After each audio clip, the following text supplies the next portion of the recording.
오늘 보면 레위기 27장 14절에서 25절까지는 이제 서원하여 하나님께 드리는 것 중에 집이나 토지로 드리는 경우에 어떤 규정이 있는지 기록되어 있습니다. 먼저 이제 집을 하나님께 서원해서 드리는 경우입니다. 14절 말씀 보겠습니다. 만일 어떤 사람이 자기 집을 성별하여 여호와께 드리려 하면 제사장이 그 우열간의 값을 정할지니 그 값은 제사장이 정한 대로 될 것이며, 자기 집을 성별하여서 하나님께 드릴 때는 제사장이 값을 정하라고 규정하고 있습니다. 그리고 만약에 그 집을 이제 다시 무른다, 다시 돌려받기를 원한다면 제사장이 정한 값에 추가로 5분의 1을 더해서 드리면 언제든지 다시 자기 소유로 가지고 올 수 있다라고 규정하고 있습니다. 집은 생활하는 곳이기 때문에 아무리 하나님께 드렸다 하더라도 값을 치르게 되면 다시 되돌릴 수 있게 하셨던 것입니다. 근데 물론 이 집은 제한이 있습니다. 성벽 안에 있는, 성 안에 있는 집만 이렇게 할 수 있다라고 규정을 하고 있습니다. 우리 레위기 25장에서 희년에 대한 규정을 우리가 이미 살펴보았습니다. 성벽 안에 있는 집과 성벽 밖에 있는 촌락의 집은 이 희년에 대한 규정이 다릅니다. 촌락의 집은 생활하는 그 자체이고 토지와 같이 있기 때문에 원래 주인에게 돌려주어야 하지만 성 안에 있는 집은 영원한 기업이 아니기 때문에 희년에 돌려주지 않아도 됩니다. 성 안에 집을 하나님께 바치게 되면 희년과 상관없이 언제든 원주인이 값을 치르게 되면 돌려줘야 하기 때문에 집을 바치는 것에 대한 규정은 이제 14절과 15절 두 구절로 집을 무르는 규정만 있는 것입니다. 근데 만일 어떤 사람이 자신의 이제 기업된 밭과 토지를 하나님께 드리려 할 때는 좀 다른 이제 규정이 적용이 됩니다. 우리 16절 말씀 보겠습니다. 만일 어떤 사람이 자기 기업된 밭 얼마를 성별하여 여호와께 드리려 하면 마지기 수대로 내가 값을 정하되 보리 한 호멜 지기에는 은 50세겔로 계산할지며. 한글 성경은 마지기 수대로 값을 정하라고 번역을 했습니다. 마지기는 이제 한 말의 씨를 뿌릴 수 있는 면적을 의미합니다. 표준 세번역은 이걸 좀 현실적으로 번역을 했는데요. 밭에 뿌릴 씨앗의 분량이라고 번역을 했습니다. 그리고 한 호멜지기에는 은 50세겔로 계산을 하라고 규정되어 있습니다. 하지만 토지인 경우에는 희년이 되면 다시 원주인에게 돌아가야 하기 때문에 이제 씨앗을 뿌릴 양만 이제 계산을 하지 않았습니다. 하나님께 서원하여 드린 토지라도 토지에 대한 값은 희년까지 어느 정도의 기간이 남아 있느냐에 따라서 값을 정하게 규정하고 있습니다. 토지 역시 제사장이 정한 값에서 5분의 1을 더하여 드리면 다시 자신의 소유가 될 수 있었습니다. 이 규정들은 이제 당시 집과 토지에 대한 개념이 다른 나라와 다르기 때문에 이제 이스라엘에게만 한정되어 하나님이 주시는 그런 규정이었습니다. 모든 규정들을 보면 이제 하나님께 드리고 또 다시 이것을 드린 것이라 할지라도 이게 일반 헌금이 아니기 때문에 다시 돌려받을 수 있는 그런 이제 여유적인 규정을 정해 주셨던 것이죠. 레위기 27장은 서원을 하여 사람을 바치거나 자신이 사는 집이나 기업으로 받은 토지를 바치는 이런 경우에 대해서 규정을 말씀하셨고 제정을 하셨습니다. 구약 성경에 정해져 있는 현대의 말로 하면 헌금에 대한 규정을 보면 사실은 상당히 부담이 되는 양의 재물을 하나님께 드려야 된다는 것을 알게 됩니다.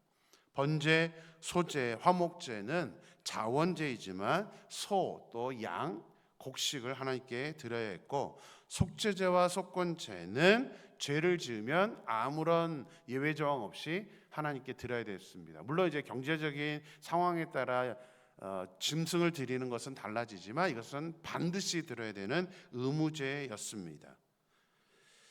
또 다른 것도 있죠. 농사를 지었을 경우에는 수확한 것에 11조를 하나님께 드려야 합니다. 또한 첫 예물도 하나님께 드려야 했습니다. 또한 3년마다는 소득의 10분의 1을 구제비로, 그러니까 레위인들과 가난한 사람들을 위해서 3년마다는 10의 2조를 드려야 했습니다. 굉장히 이게 적은 금액이 아닙니다. 그 이 10의 2조 3년마다 이거는 의무제입니다. 자원해서 드리는 게 아니라 그래서 반드시 들어야 되는 의무제였습니다. 그렇게 적지 않은 예물을 드리는데도 불구하고 이 레위기 27장을 보면 자녀가 하나님이 되는 서원을 하기도 하고 또 집을 하나님께 드리기로 서원하기도 하고 토지를 하나님께도 드리기로 서원을 하는 경우의 규정들의 말씀을 하셨다는 것은 그만큼 이스라엘 백성들이 하나님께 드리려는 사람이었다는 것을 오늘 본문을 통해서 우리는 깨달을 수 있게 됩니다.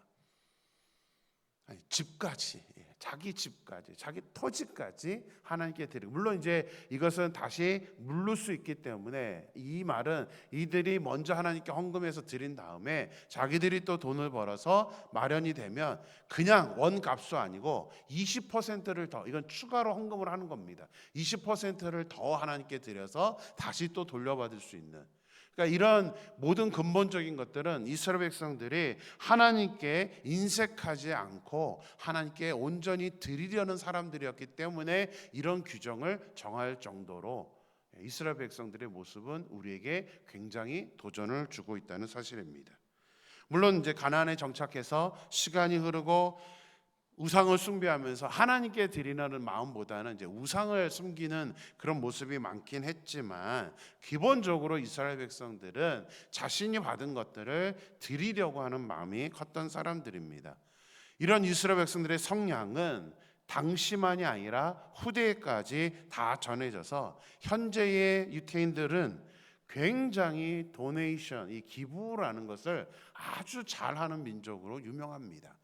물론 이제 경제적으로도 여유도 있고 지금 미국에 있는 우리 유태인들 보면은 굉장히 잘 살기 때문에 이제 그런 모습도 있죠. 또 현재 이스라엘에 가도요, 이제 오후 해가 질 무렵이 되면 장사하는 사람들 같은 경우에는 자기의 음식들, 물건들을 그냥 길가에다 내놓습니다.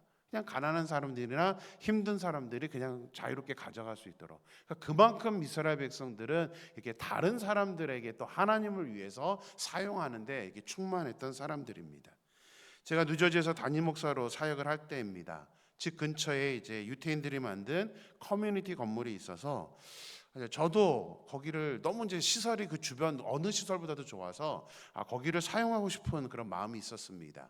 근데 뭐 목회자로서 그렇게 사례비가 많지 않아서 이제 저희 가족이 다 가서 하려면 다른 어떤 피트니스 센터에서는 그 값을 감당할 수가 없어서 할 수가 없었습니다. 근데 이 주이시타운의 커뮤니티 센터에 가서 이제 제가 사용하고 싶다 그러니까 그 사람들은 단번에 유태인이 아니니까 저한테 스칼라십을 말해 주었습니다. 근데 이들이 참 멋있다고 느껴진 게 뭐냐면 저희를 충분히 배려해서 어떻게 서류를 이렇게 쓰면서 네가 낼 수 있는 금액이 얼마냐, 너희 가족들 다 해서 낼 수 있는 금액을 정하라, 이렇게 서류를 줬습니다. 그러면은 제가 그 값을 딱 정하면 아무 더 언급도 없이 그냥 통과를 해줍니다. 아마 제가 0을 썼으면 그대로 또 통과했을 겁니다. 근데 저도 자존심이 있어서 0 쓰기는 뭐해서 이제 조그만 액수를 적어서 그 액수로 저희 가족이 다 정말 좋은 수영시설, 그 다음에 피트니스, 여러 가지 교육시설들을 이용했던 그런 기억이 납니다. 근데 그들에게 대단하다고 느낀 게 뭐냐면 이들이 이렇게 스칼라십 제도를 만들 수 있었던 이유가 있습니다. 제가 그 커뮤니티 센터 갔을 때 깜짝 놀랐던 게 이 커뮤니티 센터가 처음에 설립될 때에 그 입구에 보면은 얼마나 많은 사람들이 도네이션을 했는지가 나오는데 굉장한 액수들을 도네이션했습니다. 우리 같이 이 커뮤니티를 위해서 이 센터를 짓는 것에 대해서 그렇게 도네이션했는데 더 충격적이었던 것은 뭐냐면 막 1밀리언, 2밀리언 이렇게 헌금을 했던 사람들, 잘 생각해 보세요. 우리나라 같으면 어땠을까? 이분들이 헌금해서 이 센터가 세워지면 이분들도 이제 그 센터를 이용하게 되잖아요. 그러면 이 사람들이 회원을 그냥 그 많은 액수를 했으니까 우리 같으면 그냥 평생 무료 회원 뭐 이런 거를 받을 것 같은데 그렇지 않습니다. 원래 정해져 있는 1년의 회원 제도를 자기들이 사는 게 아니라 추가로 이 사람들이 월 10,000불, 20,000불짜리 회원 카드를 삽니다. 왜 그러냐면 스칼라십을 주기 위해서, 가난한 사람들을 위해서 자기들이 그만큼 비싼 회원권을 사면 그 나머지 금액들을 이제 스칼라십으로 다 돌릴 수 있도록 그렇게 했던 것입니다. 저도 그 혜택을 받지만 참 유태인들 보면서 참 많은 도전을 받았던 기억이 납니다. 저렇게 다른 사람들을 위해서 또 선한 일을 위해서 쓰임 받는 그 모습만큼은 이렇게 좀 도전이 되고, 그렇게 인색하지 않아서 저는 유대인들이 참 많은 그런 풍요를 누리고 있는 것은 아닐까. 하나님의 말씀에 철저하게 지금 순종하고 있기 때문에, 물론 신약을 믿지 않고 구원이 있지는 않지만 그들이 구약에 있는 하나님의 말씀을 지금까지도 인색하지 않게 하나님께 사람들을 위해서 사용하기 때문에 지금 그 풍요를 누리고 있는 것은 아닐까라는 생각을 해보게 되었습니다. 저는 간절히 소망합니다. 저와 여러분들이 나만을 위해서, 우리 가족만을 위한 그런 어떤 사람들이 아니라 우리도 하나님께 또 다른 사람들을 우리가 위해서 우리의 물질들을 사용할 수 있는 그런 넉넉한 믿음을 가진 저와 여러분이 되기를 주님의 이름으로 간절히 축원합니다. 자, 16절 이하에는 자신의 기업인 토지를 하나님께 드릴 때의 규정이 기록되어 있습니다. 자, 토지를 하나님께 드렸을 경우에는 이제 집을 드렸을 때와는 규정이 다르다고 말씀드렸죠. 자, 이스라엘은 하나님께 기업으로 받은 토지의 소유권이 자신들에게 있는 게 아니라 하나님께 있었습니다. 그래서 다른 사람에게 토지를 사게 되었을 경우에 희년이 되면 원주인에게 돌려주어야 합니다. 그런데 다른 사람에게 파는 것이 아니라 하나님을 위해서 성별하여 드렸을 경우에는 조금 복잡하게 규정이 되어 있습니다. 우리 19절을 보면 집을 드렸을 경우와 마찬가지로 경제적인 능력이 생겨서 정한 돈의 5분의 1을 더하여서 변상을 하게 되면 이제 언제든지 돌려받을 수 있다고 말씀을 드렸습니다. 20절 보겠습니다. 만일 그가 그 밭을 무르지 아니하려거나 타인에게 팔았으면 다시는 무르지 못하고, 자, 만일 하나님께 토지를 헌물한 사람이 이 밭을 무리로 하지 않거나 또 타인에게 본인이 그냥 팔게 되면 다시는 무르지 못한다라고 규정하고 있습니다. 우리가 자세하게 생각을 안 해서 그렇지 사실 이 규정은 이치에 맞지 않는 규정입니다. 자, 이미 하나님께 성별해서 드렸는데 어떻게 다른 사람들에게 팔 수 있죠? 무르지 않으려고 하는 것은 이해가 가는데 이미 하나님께 드린 것을 다른 사람들에 팔았다, 이거를 어떻게 이해해야 되느냐, 이게 조금 복잡합니다. 그래서 카일이라는 이제 신학자의 설명이 이제 가장 저는 타당하다고 생각해서 뭐 여러 가지 다른 해석이 있지만 이 카일의 주장을 소개를 해드리겠습니다. 여러 사람들이 토지를 하나님께 드리기 때문에 제사장이 성소에 바쳐진 밭을 돌볼 수가 없었습니다. 그만큼 많은 사람들이 하나님께 헌물을 하기 때문에, 그래서 돌볼 수가 없어서 밭을 그냥 방치할 수가 없기 때문에 하나님께 드려진 토지라도 주인에게 계속해서 경작을 할 수 있게 하였다라고 이 카일은 설명을 하고 있습니다. 근데 그 주인이 하나님께 드린 그 토지를 자기 소유라고 생각해서, 그러니까 드렸던 것을 생각하지 못하고 다른 사람들에게 팔게 되는 경우에 이제 이 규정이 적용된다는 것이죠. 하나님께 이미 드려진 것을 자기가 임의대로 파는 것은 하나님은 하나님의 것을 도적질한다라는 개념으로 보기 때문에 그 기업은 하나님이 주신 것인데도 불구하고 희년이 되어도 영원토록 다시 돌려받지를 못하는 것입니다. 그러니까 사실은 이제 중요한 거죠. 하나님의 것을 라고 한 그 기업을 하나님께 드려놓고 본인이 이것을 잘못 판 경우에는 이제 이거는 영원히 자기의 소유로 돌아올 수가 없다는 사실입니다. 그래서 21절을 보면 희년이 되어서 이 토지가 원주인에게 돌아오게 되면 이 토지는 성물이 되어 엄밀히는 하나님의 것이지만 이제 제사장이 관리를 하고 제사장의 소유가 된다라고 말씀을 하고 있는 것입니다. 그러니까 희년이 돼도 돌려는 줍니다. 근데 이게 자기께 되는 게 아닙니다. 이제 이거는 물릴 수가 없는 그런 부분이 되는 것이죠. 22절을 보면 만일 자기 기업이 아니라 다른 사람에게 산 토지를 하나님께 드리게 되면 내게 아니라 다른 사람의 토지를 내가 사놓고 이거를 하나님께 드리게 되면 희년의 원칙에 따라 희년이 되면 어떻게 돼요? 다시 원주인에게 돌려줘야 한다라고 말씀하고 있습니다. 이 레위기 규정들을 보면 하나님은 발생할 수 있는 여러 가지 상황을 다 고려해 있어서 굉장히 세밀하게 규정을 정해 주셨다는 것을 깨닫게 됩니다. 그만큼 하나님은 철저하게 어떤 정해진 원칙과 기준에 따르게 공정하고 정의로운 그런 모습으로 이 모든 규정들을 적용하고 있다는 사실입니다. 그래서 우리가 하나님을 공의의 하나님이라고 하는 이유, 공정하고 정의로운 하나님이라고 표현하는 것입니다. 신명기에서도 하나님의 이런 모습에 대해서 아주 잘 설명을 하고 있습니다. 신명기 32장 4절 그리고 사무엘하 8장 15절 말씀 두 절을 보겠습니다. 그는 반석이시니 그가 하신 일이 완전하고 그의 모든 길이 정의롭고 진실하고 거짓이 없으신 하나님이시니 공의로우시고 바르시도다. 공의에 대해서 말하고 있고요. 사무엘하 8장 15절입니다. 다윗이 온 이스라엘을 다스려 다윗이 모든 백성에게 정의와 공의를 행할세. 하나님도 공의 하나님인데 다윗도 공의와 정의를 행했다. 그래서 다윗을 하나님께서 다윗을 기뻐할 수밖에 없는 다윗이 될 수밖에 없었던 그 이유를 잘 설명을 해주고 있는 구절입니다. 하나님의 모습처럼 왕이라는 그 막강한 절대 권력을 갖고 있음에도 불구하고 다윗은 모든 백성에게 정의와 공의를 행하였던 것입니다.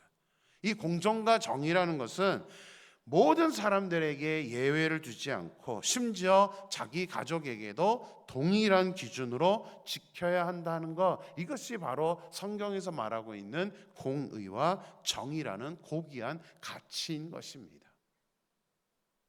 근데 안타깝게도 이 공의와 정의를 지키는 우리 크리스찬들이 많지 않다는 게 문제이죠. 남을 향한 잣대와 나와 내 가족을 위한 잣대가 달라도 너무 많이 다릅니다. 그것은 공정이 아닙니다. 정의가 아니라는 사실이죠. 하나님이 거룩하시기에 우리도 거룩하라고 말씀하셨고 하나님이 공정하고 정의로우시기 때문에 우리에게도 공정하고 정의로워야 한다라고 말씀하셨기 때문에 우리도 철저하게 지켜야 하는 것입니다. 그래서 우리가 하나님의 자녀이기 때문에 어떤 경우에도 불공정하거나 정의롭지 못한 그런 판단과 결정과 행동을 하지 않는, 그래서 우리가 온전한 하나님의 자녀로서의 모습을 살아갈 수 있는 저 여러분이 되기를 주님의 이름으로 간절히 축원합니다. 기도하겠습니다. 하나님 감사합니다. 오늘도 새날을 주시고 말씀에 도전해 주시며 감사합니다. 이스라엘 백성들이 자기의 자녀를 하나님께 서원하기도 하고 또 자기의 집과 자기의 토지까지도 서원한 일이 너무 많았기 때문에 하나님께서 특별히 그 서원에 대한 규정을 말씀하고 있는 것을 보게 됩니다. 이스라엘 백성들이 드린 예물들을 보면 사실은 상상할 수 없는 그런 양들입니다. 5가지 제사, 거기에다가 11조, 또 천 예물, 3년마다는 10분의 2조를 드려야 되는 그 상황에서도 이스라엘 백성들이 하나님께 집을 드리고 또 토지를 드리고 자기의 자녀를 헌신하여 드렸던, 정말 하나님께 인색하지 않았던 이스라엘 백성들의 모습을 우리가 보게 됩니다. 하나님, 이것은 지금까지도 그대로 전해 내려와서 현 시대를 사는 유대인들도 정말 굉장히 많은 도네이션과 그런 기부들을 하면서 하나님 선한 일들을 감당하고 있는 것을 보게 됩니다. 아마도 유대인들이 현재 그렇게 풍요를 누리는 것은 하나님의 약속하신 그대로 하나님께 드리고 또 가난하고 어려운 사람들을 배려하는 그 마음을 하나님께서 기쁘게 여기셔서 그런 풍요를 선물해 주신 그 복을 받고 있다는 것을 깨닫게 됩니다. 물론 그들이 지금은 예수님을 믿지 않고 예수님으로 인한 구원은 없지만 구약의 그 말씀을 현재도 철저하게 지켜가고 있다는 것은 분명 우리에게 많은 생각과 도전을 하고 있다는 것을 깨닫게 됩니다. 하나님, 소망합니다. 저희도 정말 우리만을 생각하는 그런 사람이 아니라 하나님의 나라를 위하여, 하나님의 의를 위하여 공의와 정의를 행할 수 있는 그런 저희들이 절대로 하나님께 인색하지 않는 저희들의 모습이 될 수 있도록 역사하여 주시옵소서. 또 여러 규정들을 보면 하나님께서 너무나 공정하고 정의롭게 또 아주 세밀하게 모든 규정들을 정해 놓은 것을 보게 됩니다. 하나님, 우리는 아무래도 팔이 안으로 굽는다고 하나님 모든 것을 정의롭게 공의롭게 우리가 적용하지 아니하고 나와 내 가족에게는 하나님 한없이 관대하면서 다른 사람들에게는 오히려 인색하고 좁은 마음으로 하나님 예민하게 반응하고 있는 그런 우리들의 연약한 모습을 고백합니다. 하나님 소망합니다. 아버지 하나님, 쉽지는 않지만 그래도 하나님, 우리가 하나님이 거룩하라고 하신 말씀처럼 하나님이 공의로운 하나님이시기 때문에 우리도 공의롭게 정의롭게 해야 된다는 그 말씀을 온전히 지킬 수 있도록 역사하여 주시옵소서. 하나님께서 함께 하실 줄 믿고 예수님의 이름으로 기도드렸습니다. 아멘.